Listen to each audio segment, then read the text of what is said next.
The old man was already terminally ill, but he was determined to spend $1 billion to give himself another 50 years of life. At this moment he was inside a rapidly spinning machine. As flashes of white light passed by, his consciousness successfully transferred into a young man's body. However, what he didn't expect was that behind this heaven-defying superpower, a massive conspiracy was hidden. The old man's name was Damien. He was a world-renowned billionaire. With his enormous wealth, he should have been enjoying a wonderful second half of life. But unexpectedly, he encountered the most painful thing in his life, because he had just been diagnosed with a terminal illness. He only had 6 months left to live. No matter how much money he had, it was useless now. Just when he was at his wit's end, a friend brought him a glimmer of hope. The friend recommended him to a secret biotechnology company. They were dedicated to solving problems for wealthy people. That was to transfer rich people's consciousness into cloned bodies, thus achieving the goal of immortality. But after successful resurrection, he would no longer have his original identity and appearance. This meant he would completely say goodbye to his former life, and continue living with a brand new identity.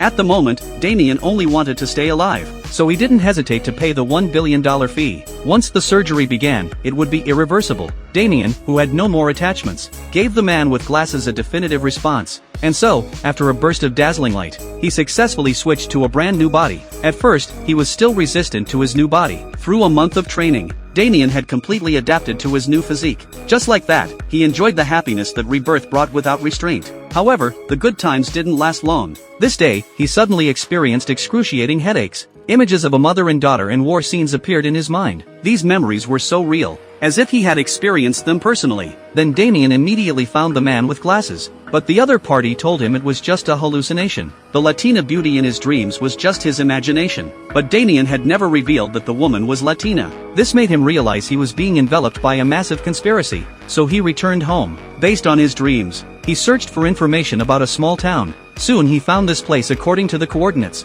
Next to a water tower stood a small wooden cabin. Damien curiously walked inside. What he never could have imagined was that on the wall hung a family portrait of them. Only then did he realize this body wasn't a clone, but a living, breathing human being. He not only had a lovely woman, but he himself was also a soldier. Just at this moment, a woman holding a gun suddenly appeared behind him.